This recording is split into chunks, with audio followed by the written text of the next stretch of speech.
Les tensions entre police et manifestants ont déjà commencé. Les lacrymogènes et les tirs de mortier fusent dans l'air.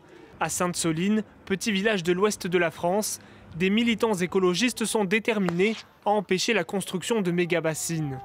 Les autorités attendaient jusqu'à 10 000 manifestants ce samedi, dont un millier de militants radicaux. Certains sont masqués et cagoulés.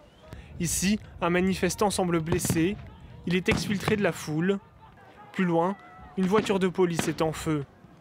La préfecture a pourtant interdit les rassemblements et mobilisé 3200 policiers et gendarmes sur place. Les opposants sont présents depuis vendredi. Ils ont installé un campement sur la commune de Chauny à côté de Sainte-Soline.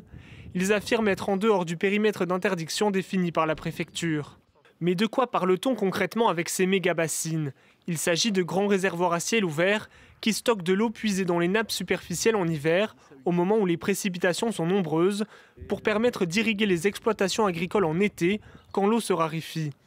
Un moyen d'assurer la survie des exploitations pour les agriculteurs, mais une aberration écologique pour les opposants, surtout que cet hiver, les précipitations n'ont pas été nombreuses. Les méga-bassines me paraissent être une fuite en avant, avec de nouvelles solutions technophiles finalement, qui vont contribuer à la dégradation des écosystèmes, contribuer à maintenir un système d'élevage d'agriculture industrielle. Les manifestants sont soutenus par certains élus.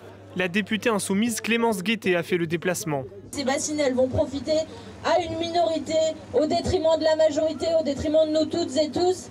Et je ne voudrais pas qu'on se réveille dans quelques dizaines d'années en se disant « Mince, c'était vraiment une grosse connerie, on a détruit les nappes, il n'y a plus d'eau, il n'y a plus d'agriculture, il n'y a plus moyen de se nourrir. » Au total, le projet porte sur la construction de 16 bassines. Il est soutenu par l'État et une coopérative de 450 agriculteurs.